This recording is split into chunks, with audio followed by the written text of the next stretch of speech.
Hey, What's going on, people? We back. We back. We thought it was only fitting we come back in the same place as we did the election night, all in the same room. right. So we're here for the, as y'all can see by the thumbnail, what is it? Knives Out for Black Men. Yeah. Election recap. So, we really just wanted to break down a bit of the aftermath of the 2024 election. It's been 2 weeks now, right? Yeah, been 2 weeks. Yeah. So give people a chance to see. Yeah. Get all the let it settle in. You know what I mean? We know some people out there, really is crushing them. You know what I mean?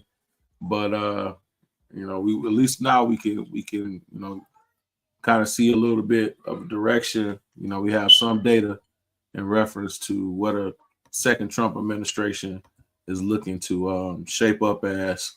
So that was good, as well as we have ample enough reactions to the to the situation of Trump being reelected. So yeah, man, it's been quite comical for me instead. Well, yeah, and one of the things we've talked about it's just how irrational people have been, dealing with it.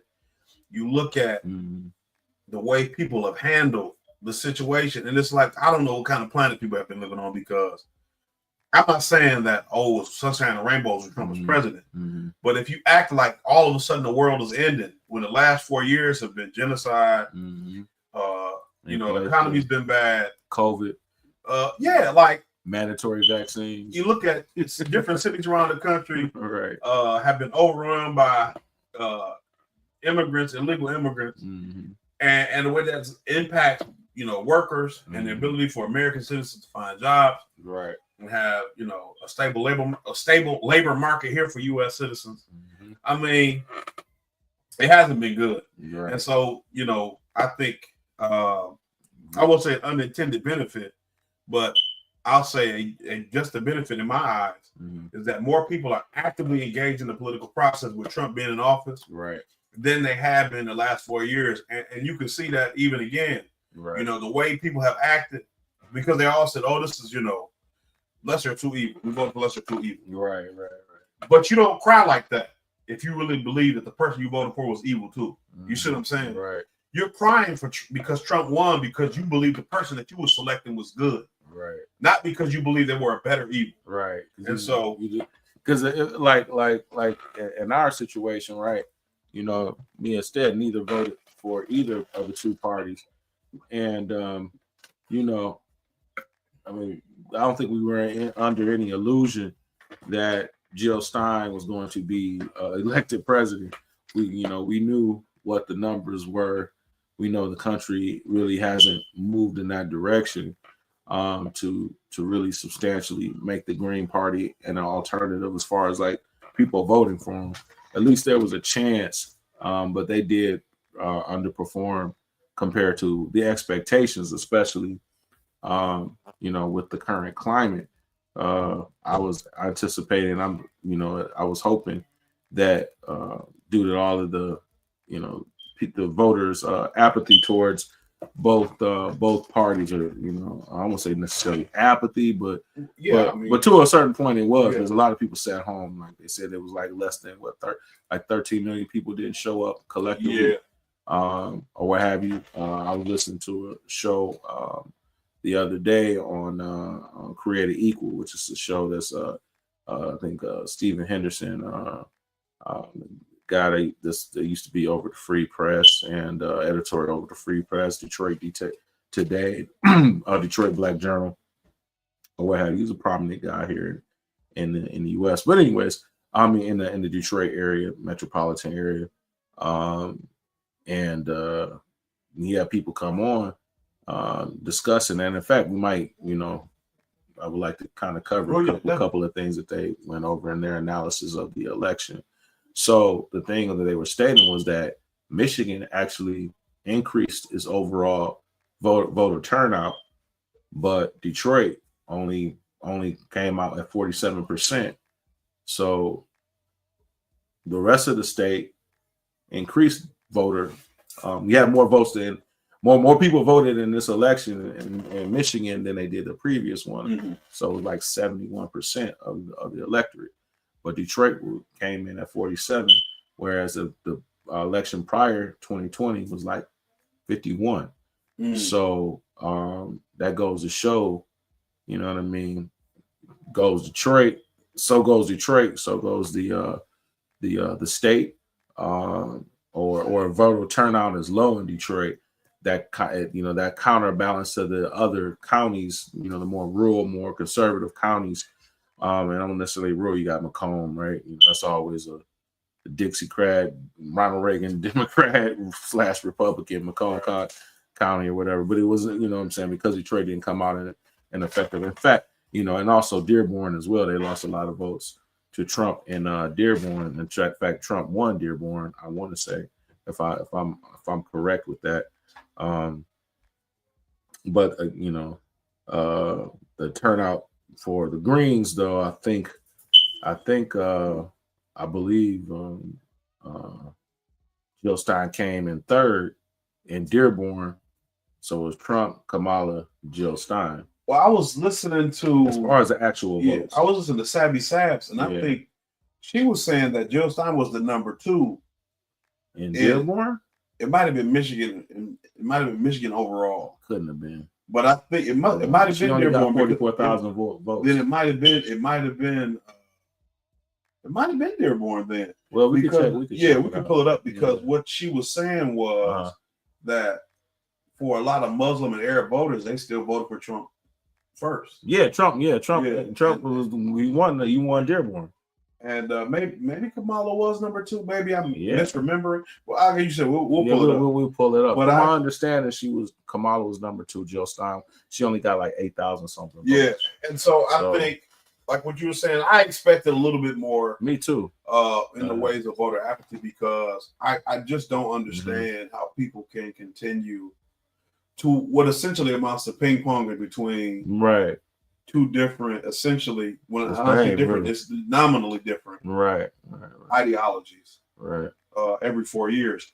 But I think the difference maker here, and I think this is why a lot of people are having a hard time explaining Trump's appeal to young men, to increasing number of black men, to increasingly, and I mean, I say increasing, but stably, increasingly white women, and Latinos or Hispanics, however you want to call it, is because I think Trump changes the character and the perception of the Republican Party in a way that if he wasn't running, I don't think the Republican win.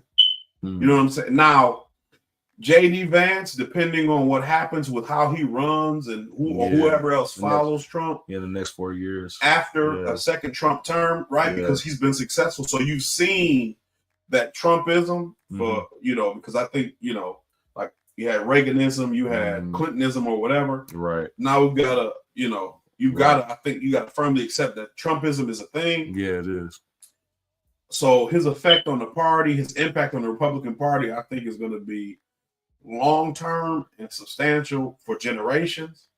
So you'll see how that, definitely at least a generation. Yeah, for sure. No different than Barry Goldwater had to, the Republicans that came after him. Yeah. Right. And so I think, depending on how the people who run after him position themselves running on his message, whether they try to return to the old neoconservative, what's his name, William Buckley type of Republican, or they embrace this MAGA Trump ideology fully.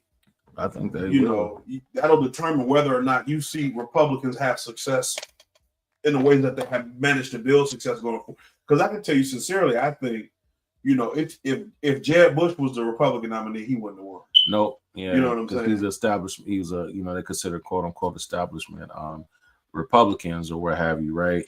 So a lot of analysis I've been watching over the past 2 weeks, as everyone's the pundits are trying to explain, because they were severely off, you know, because no one really predicted a landslide. Now, remember we talked about a landslide. Right. I literally said, like, remember when we were talking? Yeah. I was like, I think it's going to be a landslide. Yeah. And that was just because of, now, obviously, I don't have any polls. I didn't poll anybody, but I'm just looking at social media, you know what I mean? And also, that's kind of how I got my insight, and just, you know, just listening to what's going on or what have you. Now, that could be skewed because, you know, a lot of these algorithms, they push to you what you look at. You check this video or you subscribe to this particular person. Now all of a sudden you're seeing this, you know, other people that they're related to, you know, in the space, you know what I'm saying? So I'm not saying like, you know, it's that it's anything scientific, but from what I can gather from this, just, you know, just from what I can see, even the first time with Trump, when Trump, I didn't predict that he was going to win the office. I thought Hillary was going to get it, but it was something about the vitriol that was spewed towards Hillary Clinton, because Hillary Clinton was a very what you call it? I'm sorry, what you said? Divisive. Divisive. That's the word. I'm sorry, guys. I'm really tired. I've been up since like freaking like 12 midnight, so I'm a little tired. But yeah, she was such a divisive, polarizing person. And what made me think about it, well, I knew something was kind of off, and I'm like, you know, even though I didn't call it at that time, but based on that experience, you know, it led me to feel like, oh, it could be, because I was seeing the same type of things again in regards to Kamala, right? And then also, you know, the genocide and everything like that. But anyways, we're going back to Hillary Clinton, right? Because mind you, you know, freaking, you know, Trump beat 2 women, right? And there's been a lot of people talking about that, and you know, trying to, you know, prove that, you know, America's sexist, right, based on the fact that he beat both Hillary Clinton and Kamala, or whatever, 2 females or 2 women, or right. But it was, but what one of the things that one of the aha moments from back in 2016. At the time, I was serving in the Michigan National Guard, and freaking, you know, I was on duty, you know, when I was on duty, and so not even at that time, 2016, you know, that was how many years ago? That was 8 years ago. So I'm 44, 14 minus 8 is 37, right? Mm-hmm. Am I correct? 14 minus 8 is 36, yeah? Yeah, 36. So I was 36 at the time. And so, you know, I'm a sergeant. And I remember, I'll never forget, we were in the back of the, we were at the range, and we transporting, you know, back and forth between the barracks and the range. And a lot of these young guys, man, they're like 18, 19, 20 years old. So none of them were even really old enough to remember, you know, the first Clinton presidency. I was, you know what I'm saying? But they weren't. And they was just like, yeah, fuck that bitch. I hope she gets, you know, raped with a dirty dick or some dog dick. You know, it was just so, I mean, I'm paraphrasing, but it was that type of level of vitriol, you know, aimed at her way by these young guys. I'm like, why would you feel that way? Right. Why are you? Yeah. Why would you? You know what I'm saying? And that let me just know right there. Obviously, they are ingesting it from someone else or someone older than them, their parents or older relatives or something, or it's in the zeitgeist of who they were. You know what I mean? Yeah. You know, these are all like working class white guys. You know what I'm saying? Yeah. Young men, and that's what I knew. I knew something. I said something's up, bro. Something was up. And then, you know, it was still, you know, even at that time, I didn't see, I didn't predict that Trump was going to win the first time, but I felt that that had Trump not won, that his people that were backing him were willing to do violence. You know, Vice was kind of showing some of this and some of their reporting, you know, and but we really didn't get to see that until obviously in 2020 is when we saw it, right? Or 2021. No, you know, because when they confirmed it was still 2020. Well, no, yeah. January 6th was 2021. Was it Jan 6th? Yeah, because the election was in November. Right. So yeah, so Jan 6th, right. Yeah. So, but like I was feeling like in that type of cult like following, you know what I'm saying? Like it was already there, you know, and yeah, man. So that's why, this time around, you know what I mean? Especially, and then on top of that, the dog pile that the Democrats did with the lawfare and everything, with the charges, you know what I'm saying? I won't say that they were freaking involved in the assassination, but obviously, it could be, people point to the fact that, the incompetence of the Secret Service. And that was definitely left something to be desired.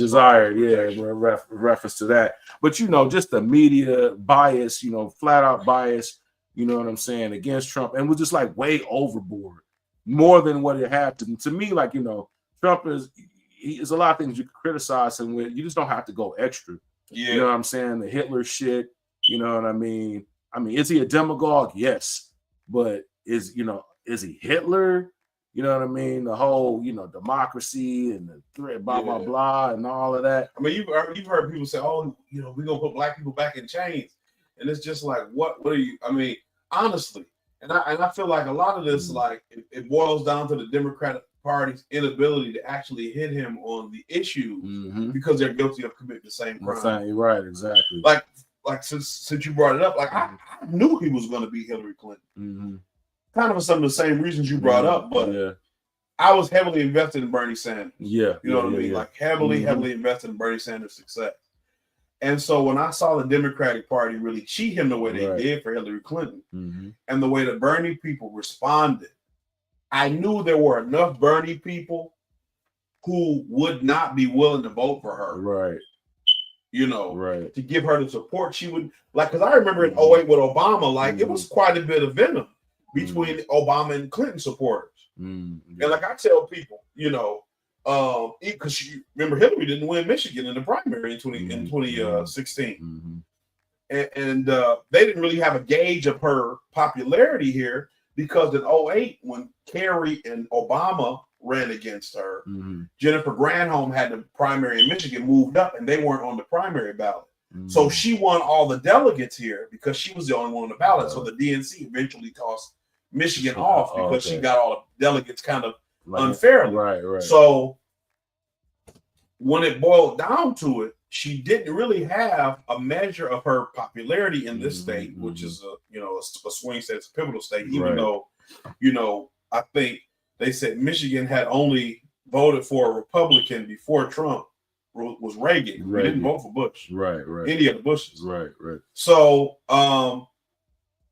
after the way they treated Bernie, I said, I knew I wasn't voting for her. I wasn't voting for her because of her record, her husband, the history of her, I wasn't voting for her. Yeah, that was my reason behind it. And then also, too, in reference to, like you said, I was a Bernie supporter as well in 2016. Not so much in 2020 because he wasn't for reparations.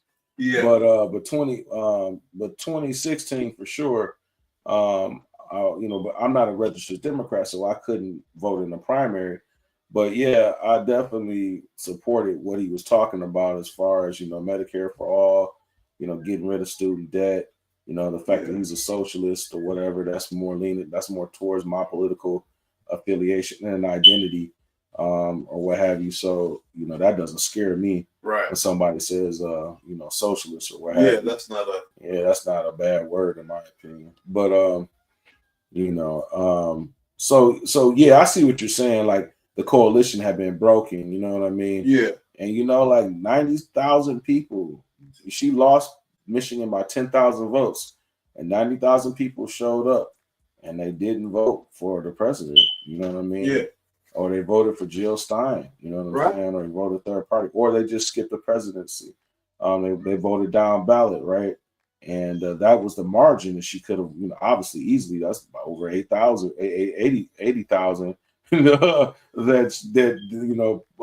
plus the 10,000. You know what I'm saying? Right. That she lost. That's 80 over the 10,000 that she lost. Is what I'm saying. So had she had gotten those, but again, and that's why I encourage. I always use that story as the reason why I say, hey, even if you don't vote for anybody.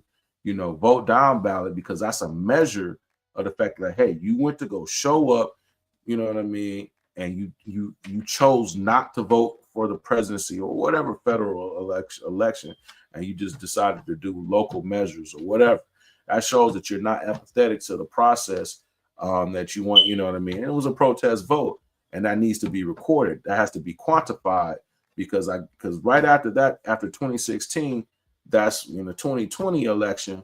That's why you got Kamala Harris. Everybody was trying to move towards what Bernie was talking about, right? Because they knew that the people who backed Bernie, you know what I mean, and Bernie's policy, and those who backed Bernie was a large portion of the electorate on the quote unquote left, and you saw that. I mean, everyone was. Now, well, obviously they weren't genuine about it, because as soon as the Democrats took control, they had it for 2 years. They had just like the Republicans right now have all three, have Congress, Senate, and an executive. So did Joe Biden, and 15 minimum wage. That didn't happen. That didn't occur. Right. Well, and even like since you bring it up, right. I mean, Obama ran on it, but the whole thing with abortion, like, the Democrats try to essentially make this election a referendum on abortion. Right. They like to call it reproductive health or reproductive rights. Yeah. What is abortion? I mean, that's abortion, right. which is kind of like some, like 1984 double speak kind of bastardization of language, but Orwellian, because it's like. But let's say, okay, Obama ran on codifying Roe versus Wade. When he got in office, it's like, you can find the clip. I can find it, but if it's necessary. But where he says, that's not a priority for me. And Joe Biden didn't do it. You're right. And if Kamala Harris would have won, she wouldn't have done it either, because it's more beneficial for them to run on these issues, to fundraise on these issues, than it is for them to actually move the ball on these issues. And that's really how the Democratic Party has tried to use the black vote all this time. Yeah, we gave the Civil Rights Act 40 years ago, or 50 years ago at this point. And they keep talking about voting rights. Like, I was listening to, I think it was Sabby Sabs. She was interviewing Jordan Charleston today, or a clip I was listening to today. And she was saying like the Democratic Party has tried to silo, they've tried to present themselves as a big tent party. They tried to silo all these different groups of people into these like stereotypical buckets or land. Yeah. All black people care about is prison reform and voting rights. Right. All Hispanics care about is immigration. Yes. Pathway to citizenship. Yeah. And it's like, that's not a lot. Most of us care about the economy a great deal, because we all got to pay for food, for housing, for, whatever. For families that we're trying to raise or whatever. Right.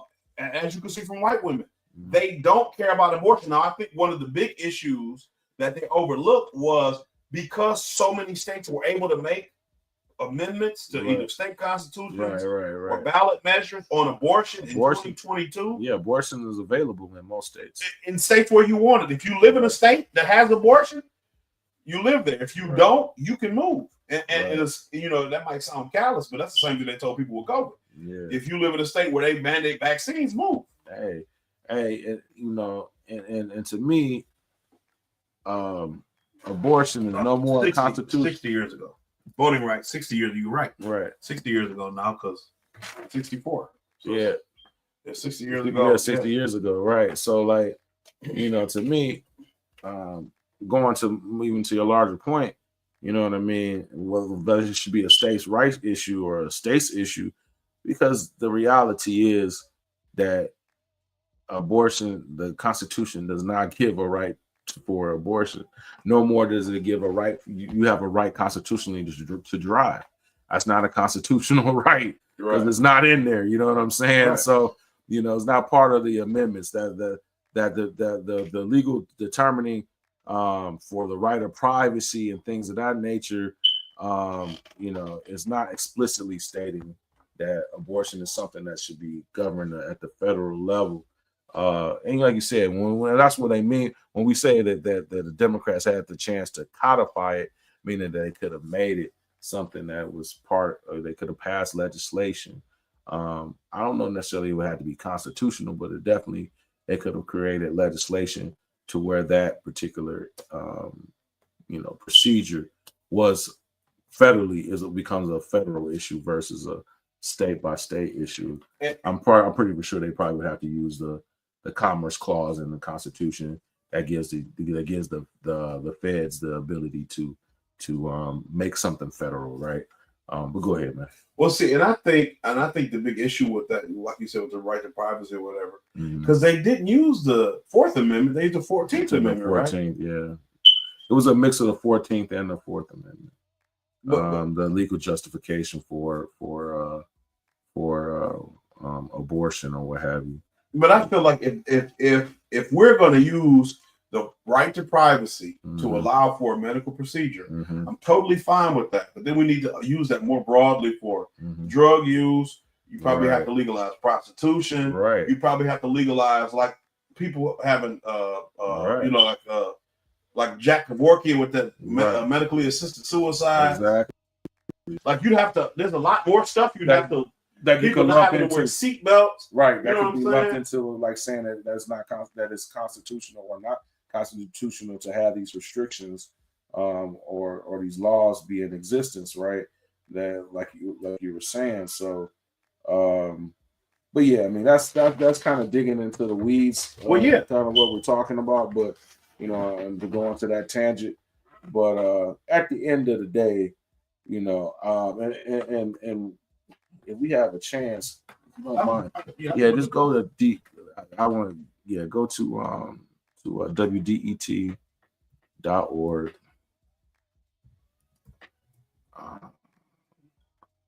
When we go shows, it probably should be one of the latest ones. But podcast series. Current affairs. Podcast series. Let me see. Scroll down. The evening report mishmash. It's called Created Equal. I could probably search for it. Yeah, if it's not, maybe it's part of their date. Maybe they could actually hit the schedule. You can find it during the schedule. I'm sure there should be a link to it. Support you. Okay, created equal. There's no link to that. I'm sure they have the current affairs though. Let's see. Created equal. Yep, there we go. Okay, and then it should. Yeah, Stephen Henderson. He's the host. Okay. Look at that turnout. Yep. What's that one?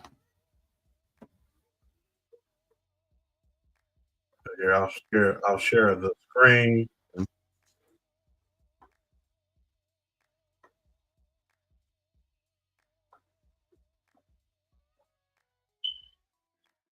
Fear.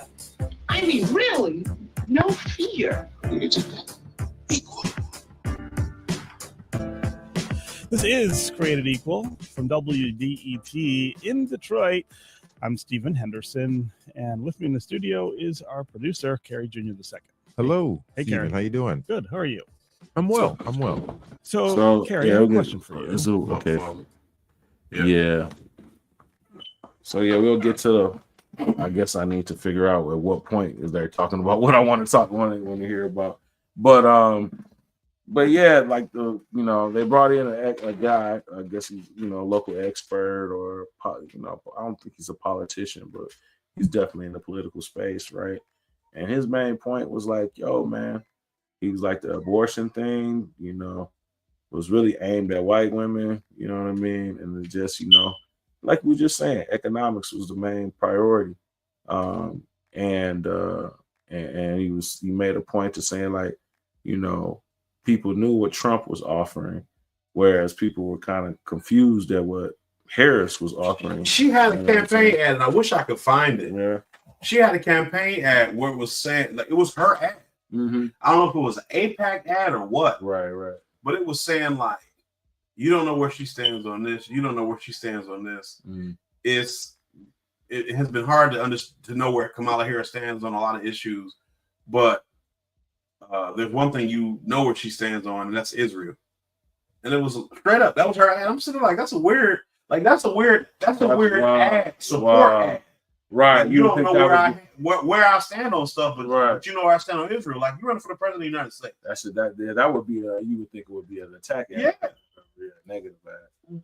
Well, but so like, super PAC ad. I mean, because there's the things that super PACs can release ads on the behalf of a candidate, and they not orthodox or not authorize it. Yeah, but I think it.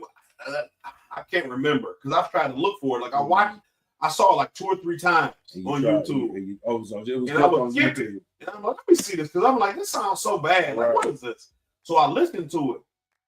And I forget who was endorsed by, if it said her name or whatever, but I just know it was like a AIPAC pro Kamala Harris. Because I know Trump is support. He's a pro-Israel guy too, so I know he's not making a where she stands on Israel with AIPAC, and it's a tear down hat. Right. But like, so no matter where you stand on abortion, you know what I'm saying, whether on the moral spectrum of abortion, no matter where you stand. The thing about it is, majority of people aren't having abortion. You know what I'm saying? That's not a common enough occurrence. Or it's not a widespread. Yeah, where it's like something that touches everybody, like economics. Yeah, or like the economy. The economy is touching everybody. Like people are still having. It's still women with too many kids. And I mean, when I say too many, I just mean objectively. Right. Like a lot of kids. Right. I don't mean like too many, as in there should be less. But I'm saying a lot of kids. Right. There's like I just saw a video there, some chick with 7 kids. Mm-hmm. There's women with, or this chick. She's like this guy's 4th baby mom. Right. There are women still doing that, and they're not having abortions. Right. I'm this guy's 4th baby mother. Mm-hmm. I'm having his child. He's a deadbeat, but I'm having his child too. And so, like, abortion rights don't really matter to her in this moment. Right. And so she needs to be able to, even if she have an abortion later. She still got to figure out how to pay for the child she got now. How's she going to feed this child now? How's she going to be able to afford the clothes? And so, it's one of the interesting things when you see a lot of the white women melted down online, trying to come up with ways to let the minorities know how they're the good white women and, how you can trust them, how you can feel safe around them. And it's like, you are still making this about you. Like, the election was all about you because everybody's been trying to get your vote. Over anybody's. Right. But then, even though y'all voted for who y'all wanted as a group, the mass of y'all who voted for Kamala Harris voted for her, and the mass of y'all who voted for Trump voted for him, and whoever got the most votes won. Either way, y'all voted for who you wanted. Right. You didn't get who you wanted because that's how elections work. But you voted for who you, and then even in the aftermath, you want to make the election about you. Right. You know what I'm saying? Right. Even if you trying to act like you some kind of ally. It's about you. How do I let them know I'm a good one? Like, bro, don't be so full of yourself. Just live your life. Right. Chances are, whoever you trying to impress don't like you either way. Right. Completely unrelated to who you go to. Exactly. It's a very good chance she just don't like you because how you act. So, okay, I heard a little bit of this. This was on Karen Hunter. She did a thing about how the Penguin and Donald Trump are similar, right? So, and I'm not going to go into any of it because I know you haven't seen the series, but no spoilers for me at all in regards to that. But anyways, nonetheless, she made a comparison with the Penguin and Donald Trump as far as like, she's like, does America root for bad guys or what have you? And she was saying, she's confused. She's like, she's walking around and amongst white people and she's like, I don't know who's who. You could have been the one that voted for Trump or whatever. And she said something about like, something about a blue bracelet. Yeah. So I heard her reference that. Is that that's what they're trying to say now. Like, if you wear a blue bracelet, people wearing a blue bracelet to signify that they voted for Kamala Harris. Right. But then it's like anybody can just buy a blue bracelet. Right. So then what?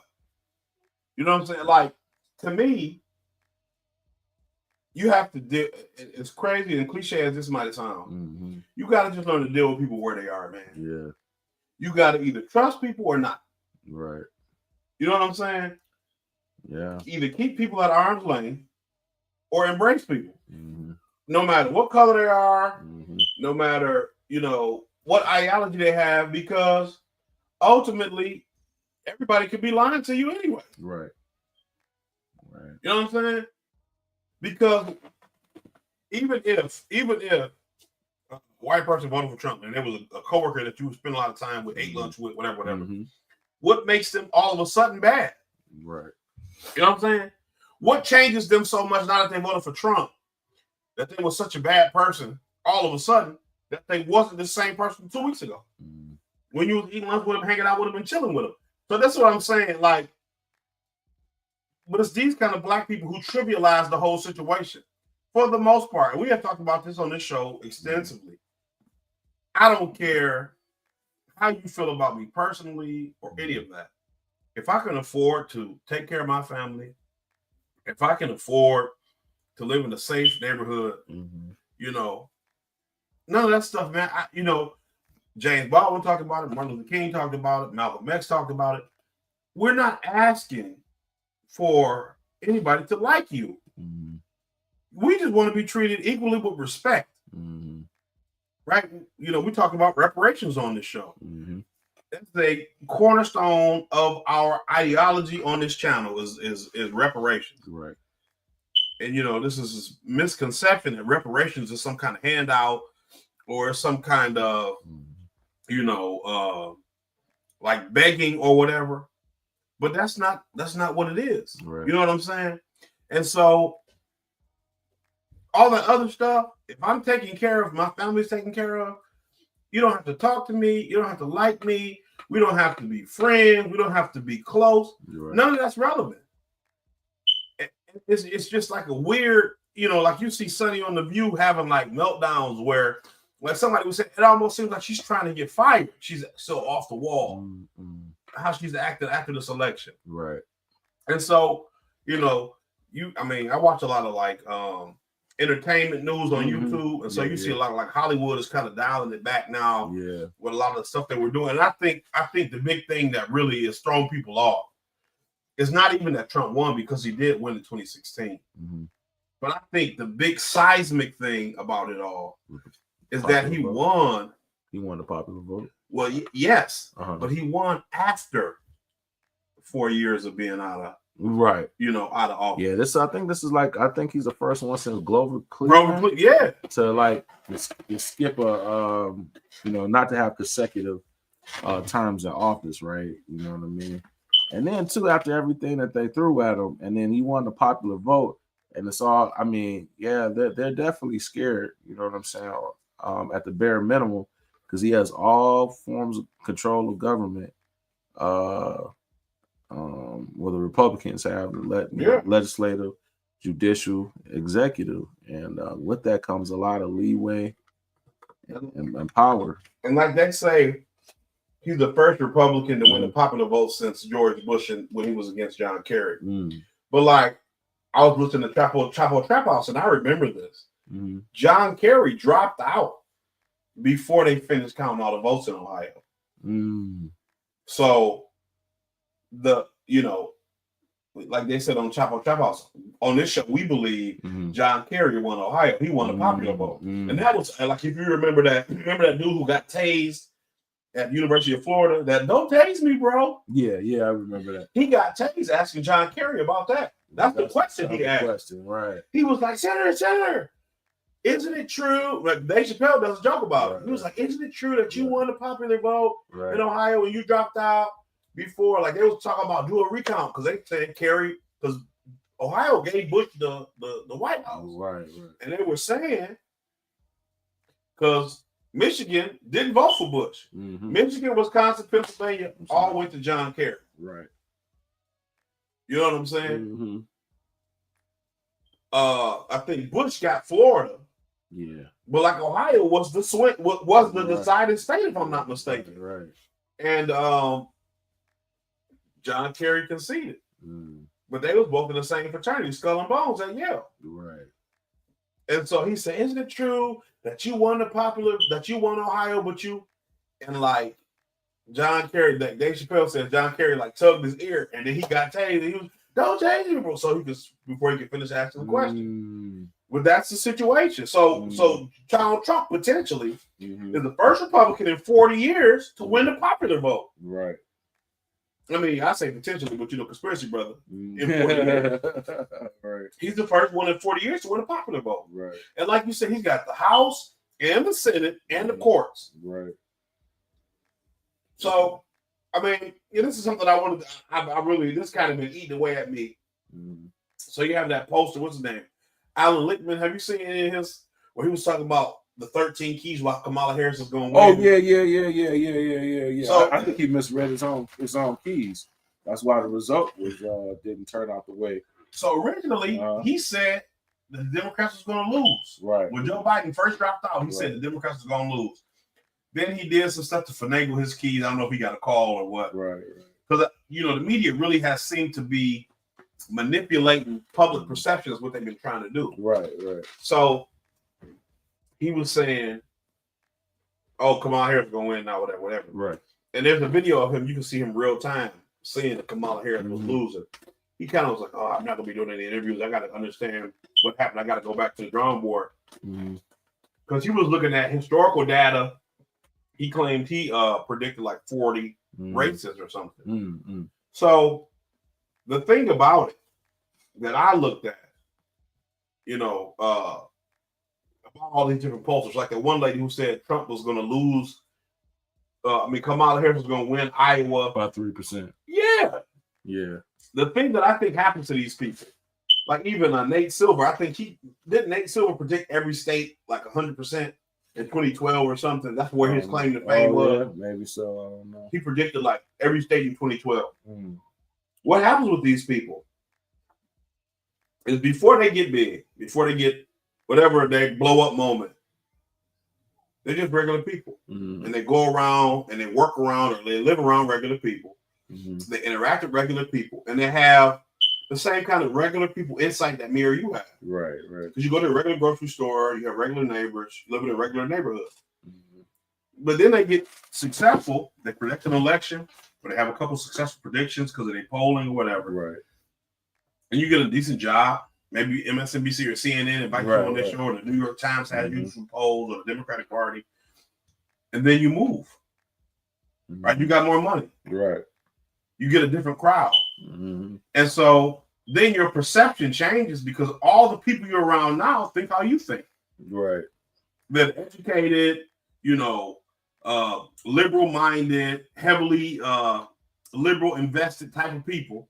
And so your straw polling every day is these people. And so you're thinking, how these people think is what's going to make a difference for what's true and what ain't. Right. And so that skews your polling. So then you get up saying, Kamala Harris is going to win Texas. Like this one guy, he was on there talking about, he was doing like a hypothetical map. Right.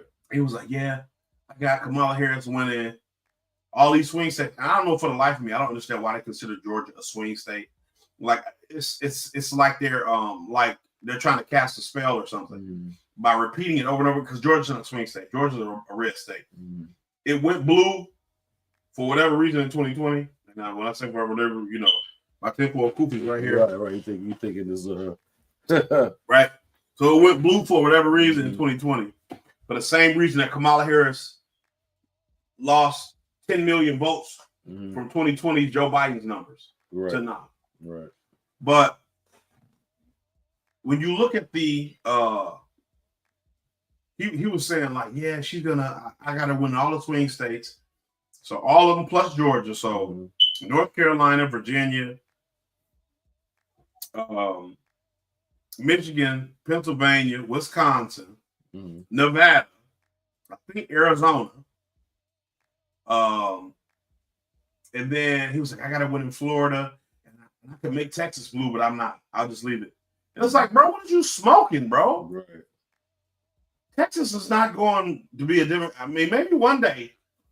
But all the people who are leaving California to move to Texas are moving to Texas because they like Texas. Right. They're not moving to make Texas California. Right. A lot of those people are moving because they don't like California. Right. They don't like the policies or the politicians or whatever, the taxes. The taxes, yeah. They're not moving to make Texas California. Yeah, there's no state income tax in Florida. In Texas, just like right.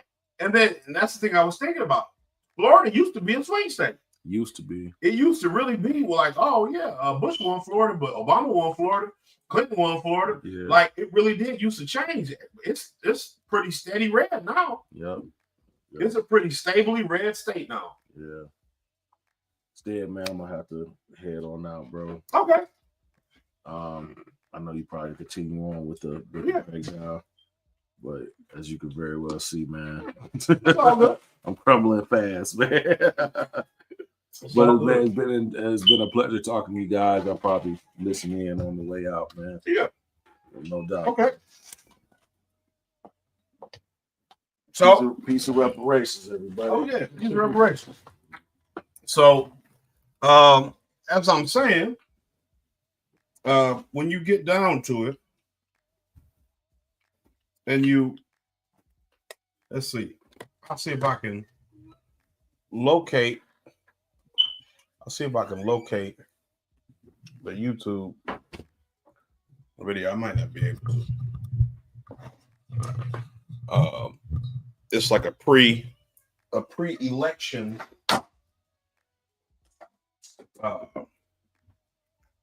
a pre-election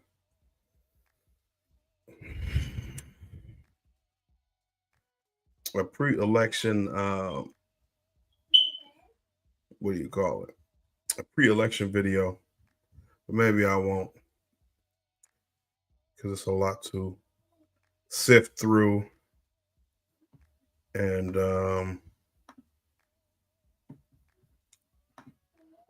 but I mean, essentially it amounts to cope, right? You had a lot of these people who lived in a delusion.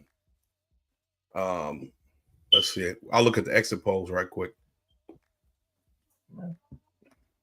Let's see if CNN has exit polls. I should. I'll look at NBC's first. NBC's, I think, has been the most popular exit polling numbers. And I think I want to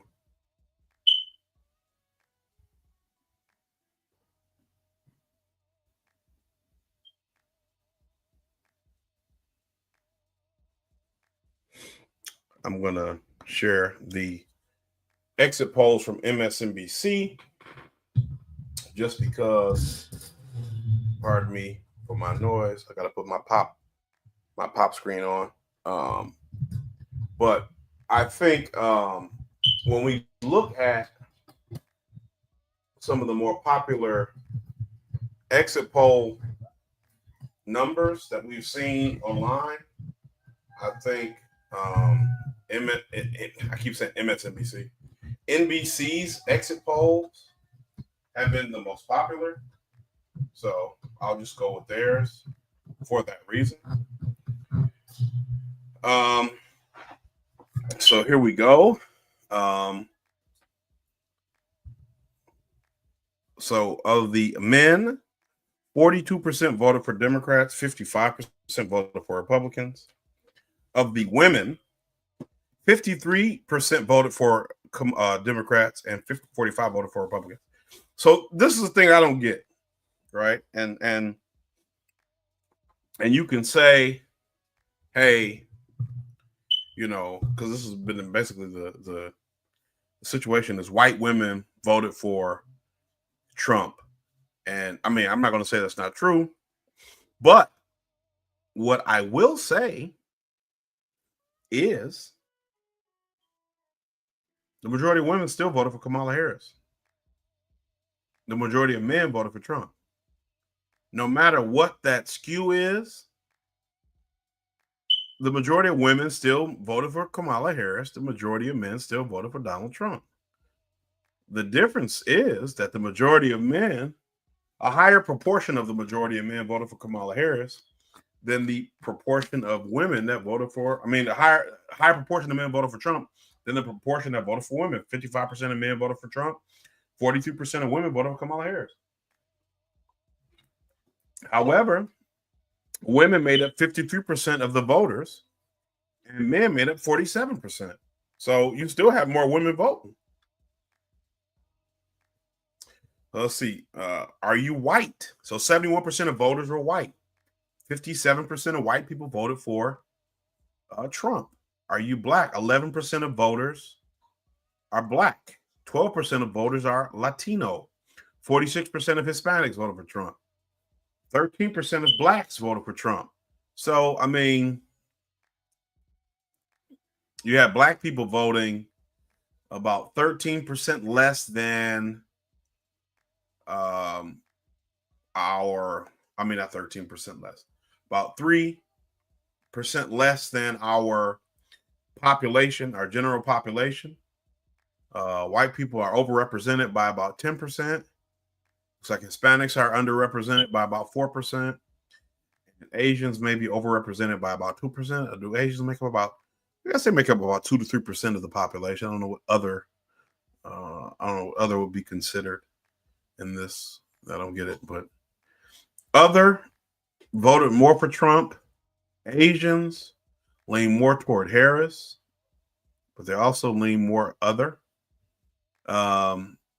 Hispanics lean more towards Harris, and black people, overwhelmingly lean more toward Harris.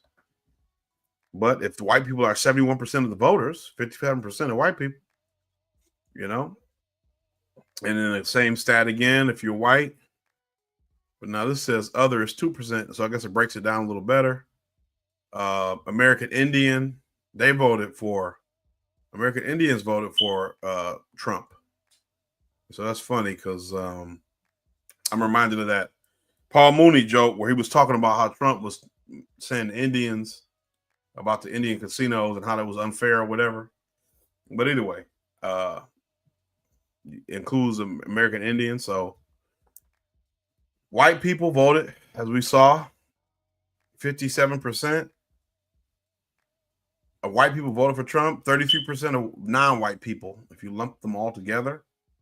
But that's only 30% of the electorate is non-white. So, I mean, I don't know what you want.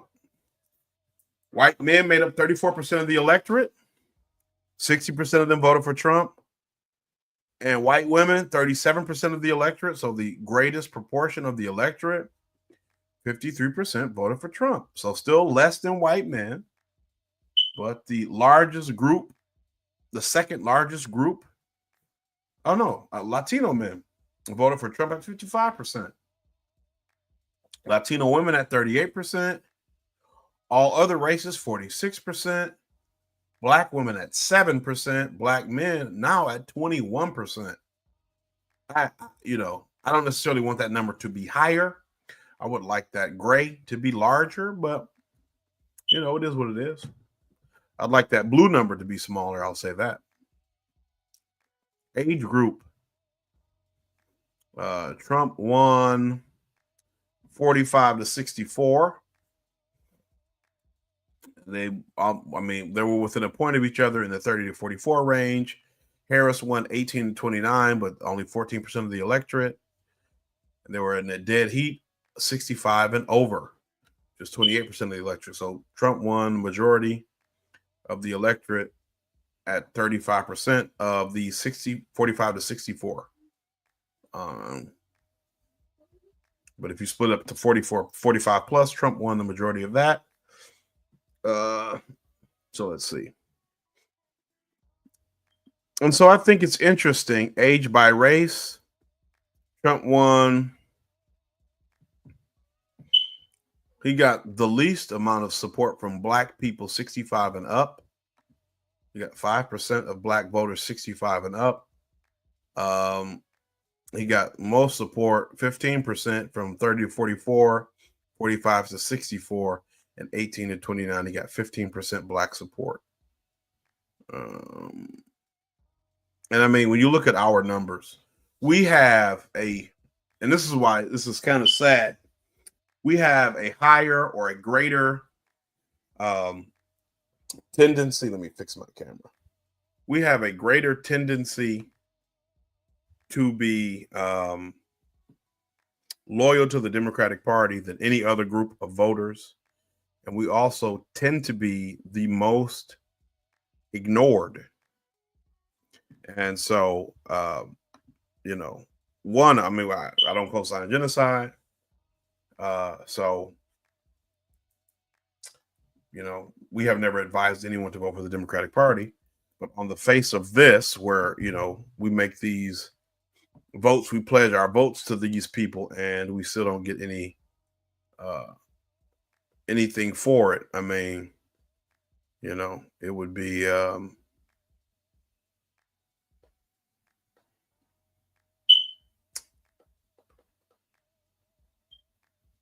Trump didn't win independent. So Harris won independence by 3%. And he got more people who voted were Republican. 35% of people who voted were Republican. 31% who voted are Democrat. 5% of people who identified as Republican voted for the Democrat.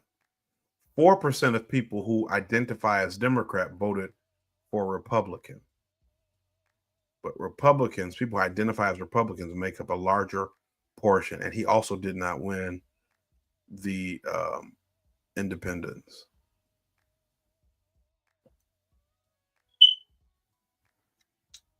However, on most political matters, 90% of conservatives voted Republican. 40% of moderates voted Republican. So, I mean, you know, this is actually pretty interesting if you ask me, when you look at the exit polling data. But what I was going to say, I also think that some of the exit polling information still may be off. I still think that more Black people voted for Trump than is evident in the exit polling data. And I think less,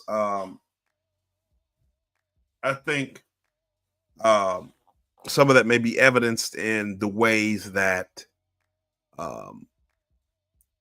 people are still hesitant to admit that they voted for Trump, given some of the backlash that you see in some of the media spaces. Let me see if I can find some videos of some people that I do want to show. I do want to show a couple people.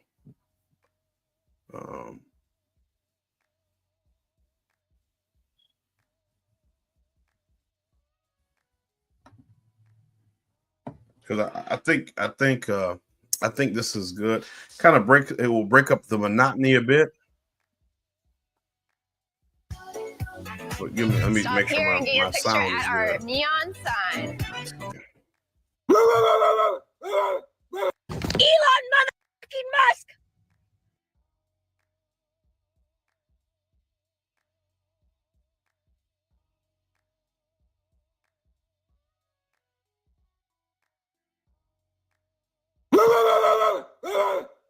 Elon motherfucking Musk.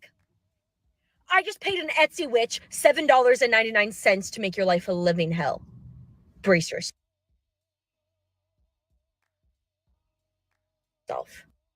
Y'all are weird. So, well, this isn't what I wanted to show, but yeah. So this is just some people melting down after the election. Again, I'm not showing this just to make fun of people. This is not to have a laugh at their expense. I think this will break up some of the flow of the show, maybe help to bring some levity to it, I guess. But I think what this will do is kind of show what I'm talking about when I say that I think people had some, misunderstanding about what they were voting for and what they were voting against. So let's see. Elon motherfucking Musk. I just paid an Etsy witch $7.99 to make your life a living hell. Brace yourself.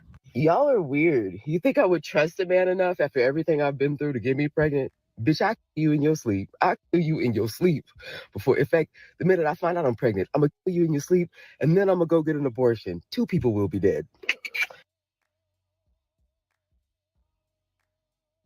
I just wanted to pause here because I wanted to, I mean, this is jokes. I'm not going to be, you know, oh, wow, I can't believe she said this. Because a lot of this is jokes. But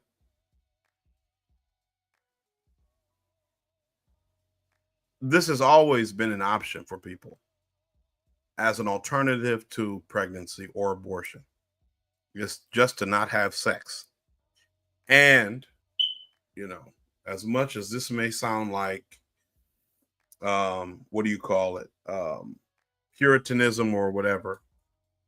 When people were having the vaccine issues and people were told that they either had to get the vaccine or be fired from their jobs, people said, well, just go get another job somewhere else or go quit and go find some work somewhere else or go move and whatever. So, I mean, this is just, if it was that simple for people who did not want to get an experimental vaccination, an experimental medical procedure, to pack up their lives and move, when there were already laws in place that were supposed to allow them the opportunity to have accommodations made, it should be just as easy for these people who, in the face of these changes, I mean, there haven't even been any changes.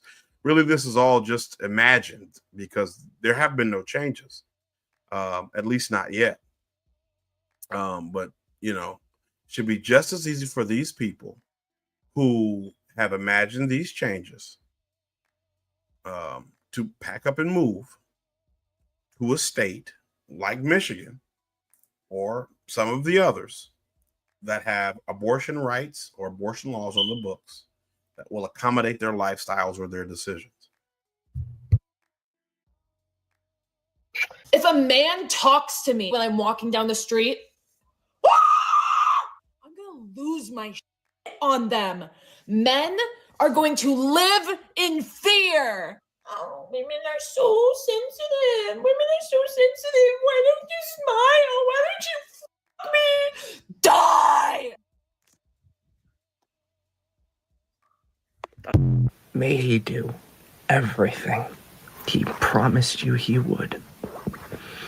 And may you fucking choke on it. How about my Glock, your dome? Your body, my trunk.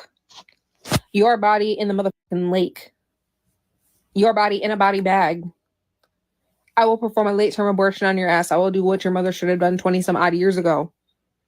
Don't piss me off today. Don't piss me off ever. Y'all are fucking around with a bunch of pissed off fucking women right now, and you're about to find out in the worst way possible. Keep making your little jokes.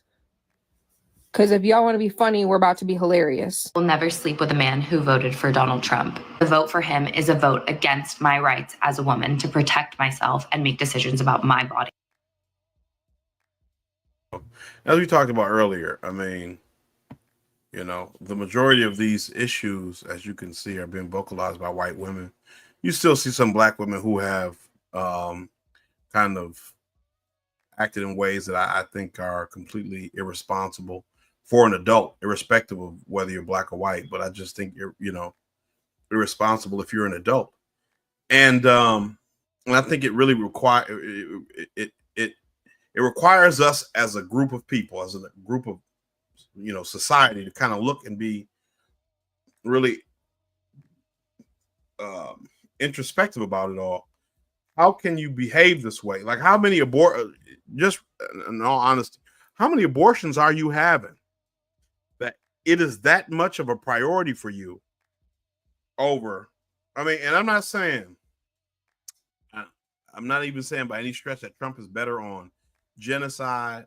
I'm not saying that Trump will be better on the economy. None of that. I'm not saying any of that.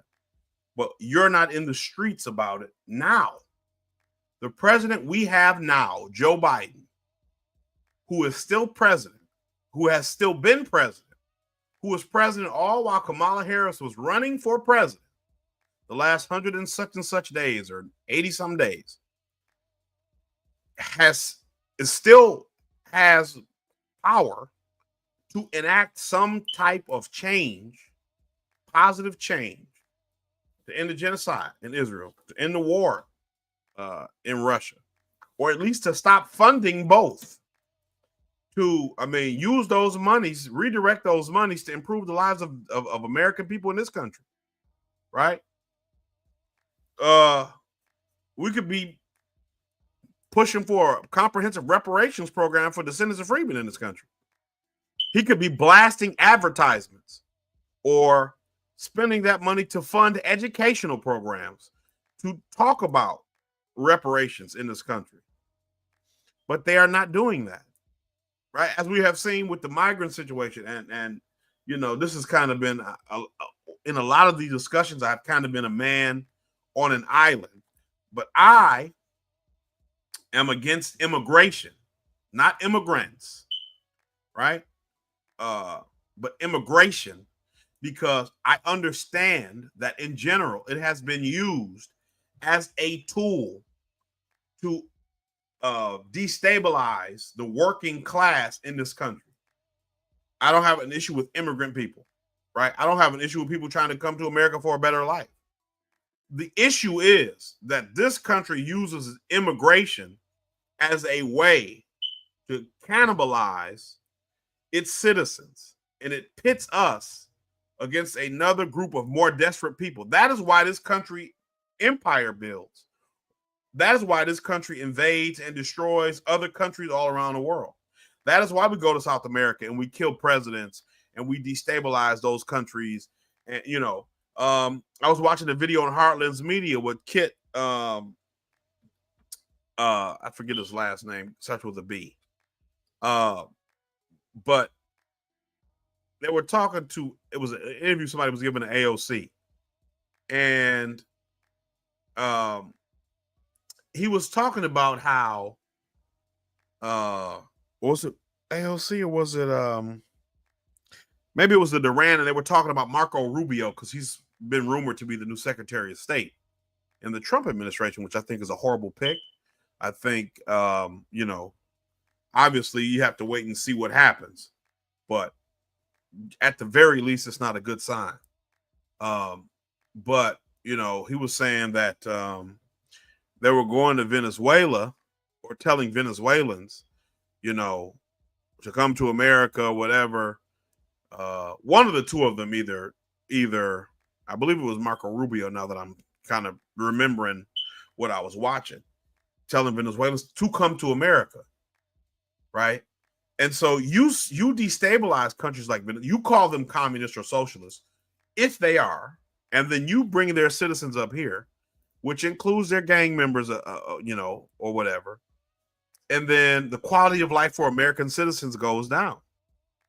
It's not a situation where every American citizen is well educated and well equipped to work in modern America.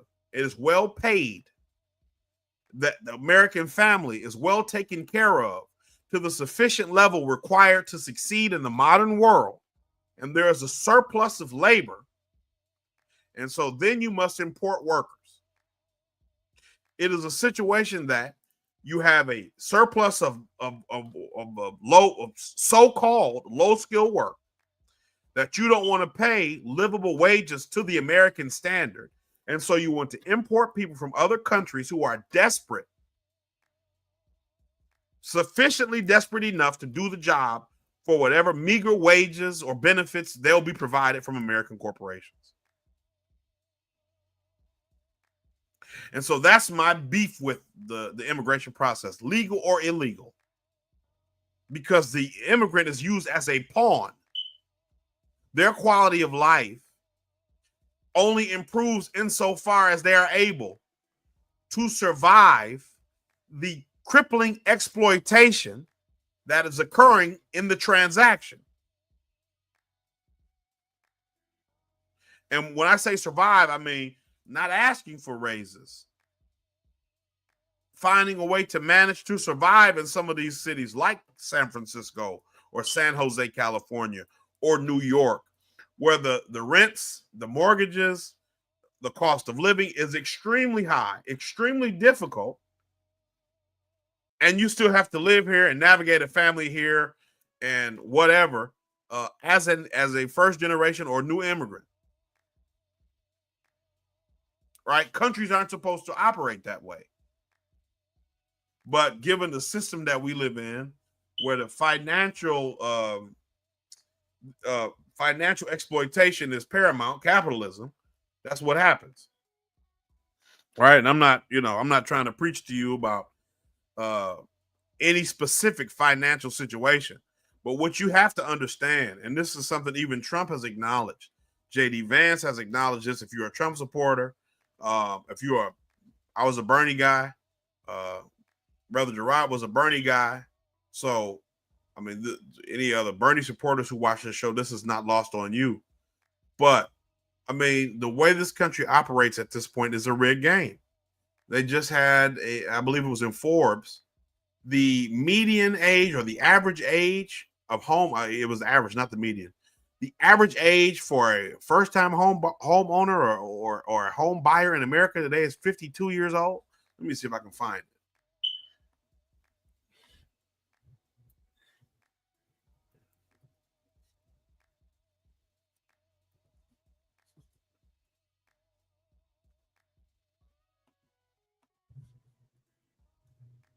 Let me see if I can find it. I don't want to be misquoted. Or I don't want to misquote it because I think this is a substantial I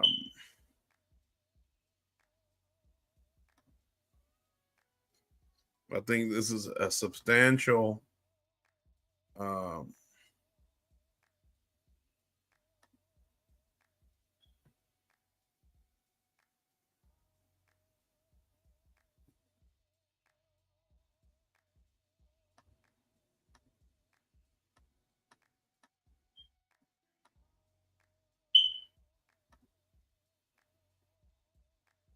let's see.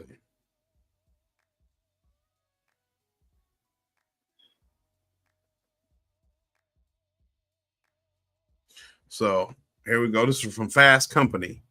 Buying a home used to be considered a rite of passage for many Americans. However, these days, the financial challenges of buying a home are simply too great for more and more individuals, and especially families. That difficult truth was exposed in a new report from the National Association of Realtors released this week. It also showed the average age of home buyers is now higher than ever. According to the report in 2024, the average home buyer was 56 years old. So it's not the average age of the first home buyer, but it's the average age of a home buyer in 2024. That's 7 years older than just last year, when the average age was 49. The median first-time home buyer age also increased to 38 from 35 last year. The average home buyer wasn't just older, according to the report, but wealthier, which makes sense considering buying a home is now an immense financial feat that comes with soaring interest rates. In the last 2 years, first-time home buyer household income has grown by $26,000. This year's report shows that the median household income of first-time home buyers was $97,000, which underscores the hurdles to entering the housing market, the report explained. While most people still finance their homes, 74% down from 80% the previous year, there were more all-cash payments this year. 26% of home buyers paid cash at an all-time high, showcasing just how unappealing high interest rates have become. The race gap when it comes to home buying has also grown since last year. In 2024, a whopping 83% of home buyers were white, up from 81%. 36% of buyers were non-white, with just 7% of buyers being Black, 6 Asian Pacific Islander, and 3 identifying as another ethnicity. For Black Americans, specifically, home ownership has been trending down in recent years. In 2022, so this is during the Biden administration. 2022 is the Biden administration. In 2022, mortgage rates for Black Americans fell by 16%, while the mortgage denial rate increased by 2.6 percentage points. Asian Pacific Islander home ownership has been growing. Okay?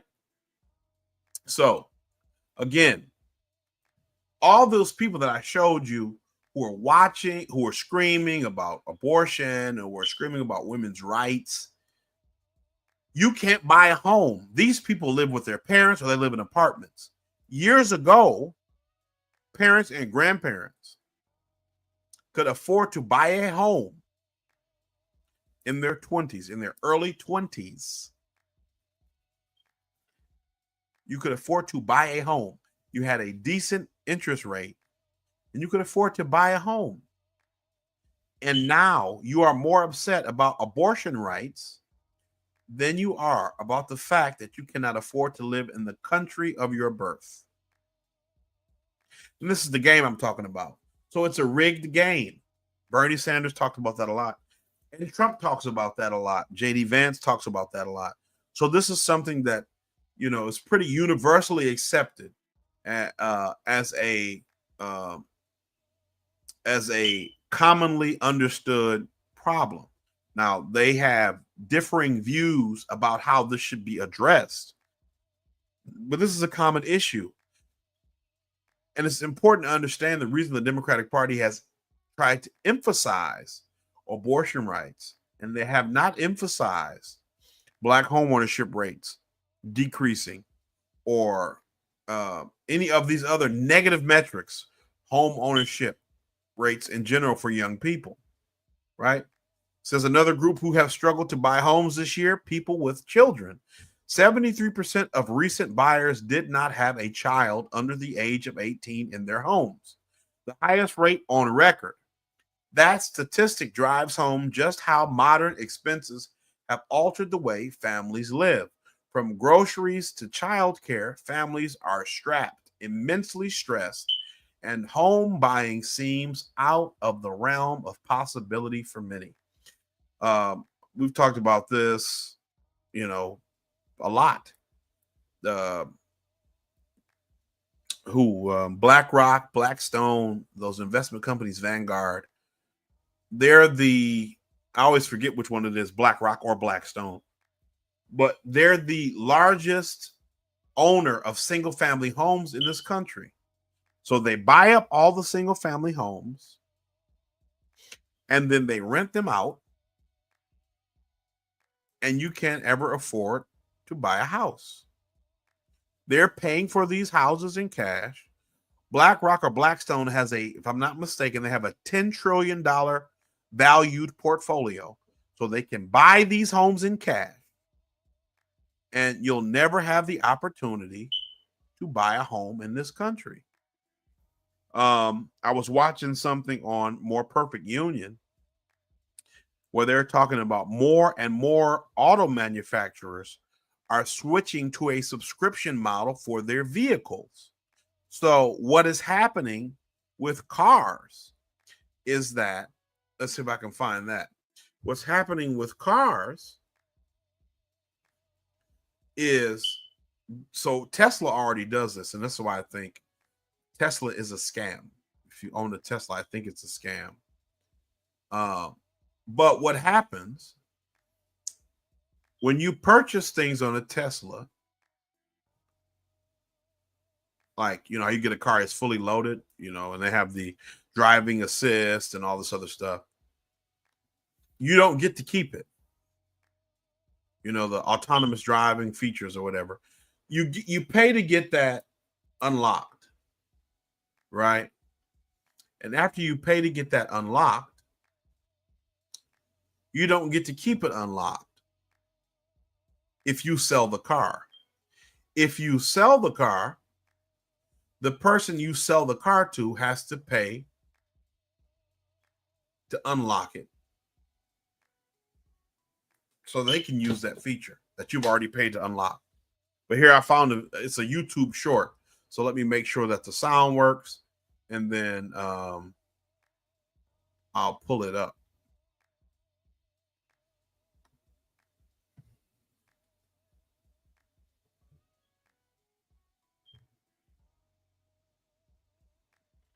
Which $7 might not even be your car anymore. Automakers want to turn this thing you drive every day into a moving subscription. Cruise control, emergency brakes, heated seats.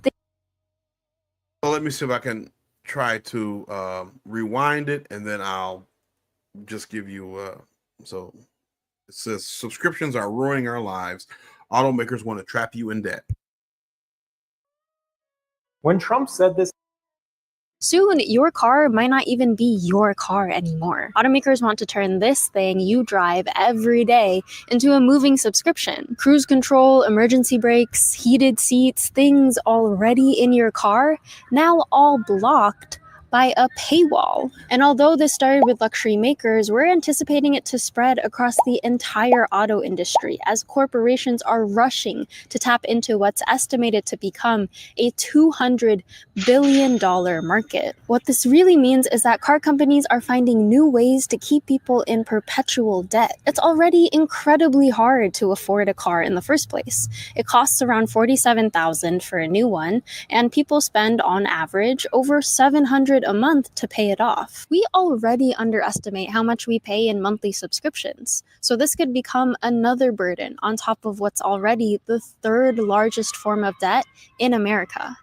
Soon, your car might not even be. So, as you heard, like, I mean, we've talked about this with a lot of different things. You know, Adobe Creative Suite is a subscription-based service. I think you look at the, you look at like Amazon, Spotify, all this stuff. You're not owning the physical media anymore. I know we did a show about this, but so you get the games and stuff, you rent them or you stream them or whatever, the music, the movies, you stream them, and then you don't own them. And if they change things, they can remove them from your catalog, and then you've bought them, but you don't have them for good. I bring all this up. I don't want this to seem like a tangent that has no point. I bring all this up because the Democratic Party didn't run on any of these issues, right? They didn't run trying to correct any of these issues. And so I saw something that said black male voter turnout in 2020 was like 4.5 million, and in 2024 was like 2-something million. I could not find the raw numbers to compare.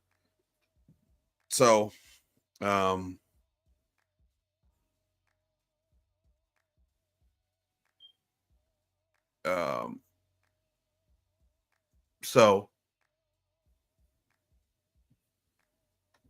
you know, this is again what I'm talking about. They want to run only on abortion.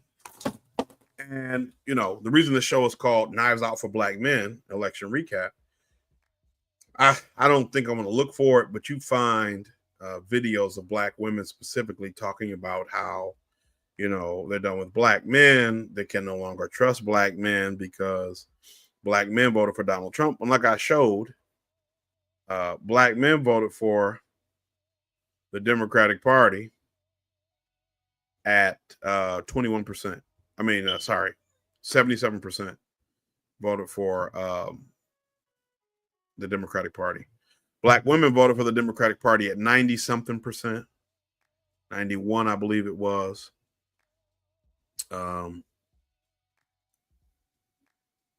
Sex.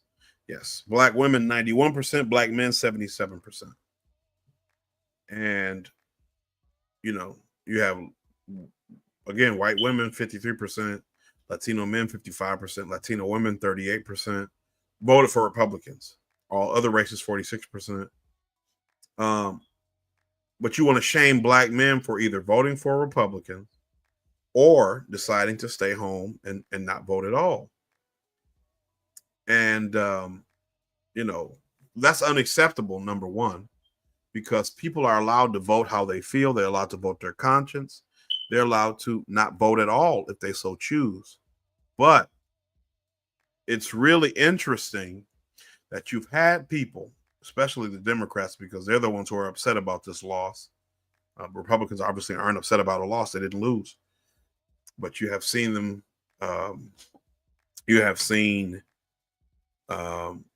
people who have championed or claimed to champion pro-immigrant sentiments, pro-minority, pro-black, whatever sentiments, have come out now and said, I hope you get deported, like I showed you in the video. The guy said, I hope everything that you voted for comes back to you. Like we don't all live in the same country. So even if you believe that Trump supporters are going to get everything bad that happens to them because they voted for Trump, you still need to acknowledge, to recognize that because you live in this country, whatever is applicable to a Trump supporter is applicable to you too. See what I'm saying? But this is the kind of thing that, and Nina Turner talked about this, that the Democratic Party has demonized masculinity in a way that has pushed black men away from the Democratic Party. And so it doesn't have to be the Trump. I'm not the kind of person who's going to try to make some, appeal to, hey, vote for the Republicans. You vote your conscience. If it makes sense to you to vote for the Republicans in this instance, go for it. If it makes sense for you to vote for the Green Party, like me and Gerard, go for it, right? If it makes sense for you to sit home, go for it. If it makes sense for you to go and write your own name on the ballot, go for it. But, it's interesting that this is the course of action that people have decided to take. You have the Democratic Party has completely taken the black community for granted. And it appears for the most part that black women are fine with that. As is their right as voters to be fine with that. And black men have decided that they are considering other options, even only just 20% of us. Or, it'll be what, 23%? Because 77% still voted for Kamala Harris. You see what I'm saying? I wish it was higher. I wish the number that didn't vote for her was higher. Like I said, I wish the third party or other option was higher. It didn't work that way, but so I think I'm going to cut the show. Just wanted to do a bit of a recap for the election. We hadn't done a show since the about 6.5 hour election night stream. And I think, it's been about 2 weeks. It'll be 2 weeks Tuesday. So people have gotten a chance to settle into, the reality that Trump is going to be the president for the next 4 years. I don't think they're handling it well. And hopefully they'll gain some clarity as time goes on, use some of that momentum to organize, to protest, to try to enact some real changes. I don't see it happening because the way these people are behaving, I think it's going to be one of those kind of, everybody's talking about the Handmaid's Tale and all this crap. And, I just think, I think it just shows the political immaturity of everybody and the unseriousness of everybody, because you can't have thought. I mean, the guy is still Joe Biden is still the president right now. I need to emphasize that because we need to understand that he's still in charge now. He could still be making things better right now, and he's not. But you can't think that the last 4 years were so great that they didn't warrant a protest, a call to action, any kind of intervention as far as, civic intervention or engagement. You can't believe that. You can't believe that. You can't wholeheartedly believe that. I don't know what kind of lifestyle people live or what kind of bubble they live in, but you can't believe that. So, as I said, I'm going to cut the show. Just wanted to come back and try to address some points. One of the big things that maybe we'll try to do a show about it, or maybe I'll do one of my Look Underneath the Conspiracy Brother channel, is the 4B movement, which comes from South Korea. Can't remember what all the B's are, but I think it's like no dating, no sex, no marriage, no birth. Maybe that's the 4B's: no dating, no marriage, no birth, and no sex. It's like women are protesting against men in South Korea. I think that's how they try to portray it over here, but I think the protest is more against South Korean social order, like the way their society is engineered. But it's interesting because a lot of women are saying, you know, like the one lady, I'm not going to touch men. I'm not going to talk to men. A lot of ladies are saying this. They're trying to do like an American 4B. I'm not going to talk to men. I'm not going to touch men. I'm not going to date men. Don't even look at me. They're shaving their heads. And like we talked about on the show a couple years ago, there's an increase every year, every day, every month in women who are using OnlyFans and other types of websites to sell sexual services. And so at the time when I talked about it, I said that was a sign of a social decay. And I wasn't saying this as a moral statement. I was making this more like as just or like a value statement, but I was making this as an observation, you know, because we need to understand as a society that typically it is not anyone's first choice to sell sexual services. And when we see those types of things, we need to ask questions about why. And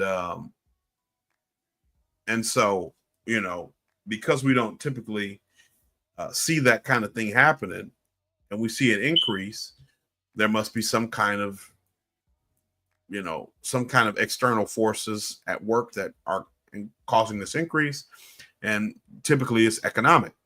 And so we did follow-ups talking about how, you know, the OnlyFans market and services like that are oversaturated because so many women are trying to sell sexual services and products online.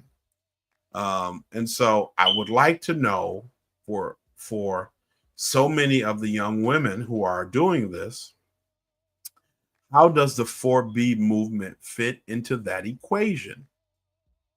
Right? How do you reconcile those two different?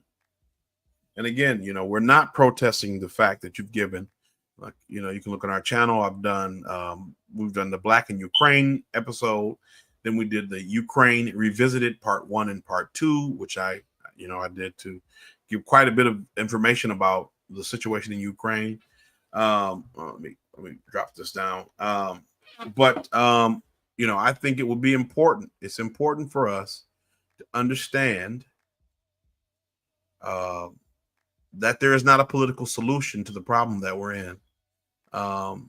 You know, it's going to require action on our part to alleviate the situation that we're in. It's going to require, you know, engagement and involvement in a meaningful and deliberate way in order for us to get, you know, any kind of substantial change in our situation as a country. And so if we're going to try to rely on a president or a party or a situation from one administration to the next, it can all be wiped away.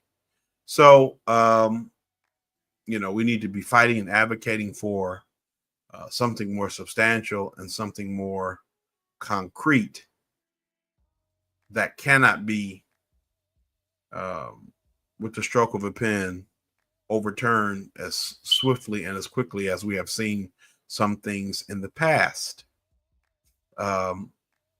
Again, so with that, I'm going to leave you all on that note.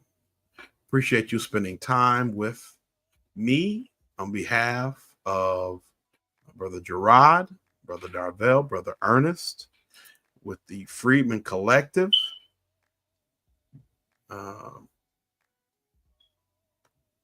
It has been my pleasure. It has been our pleasure to have this time with you. And we hope you would join us again on our next show. Thank you.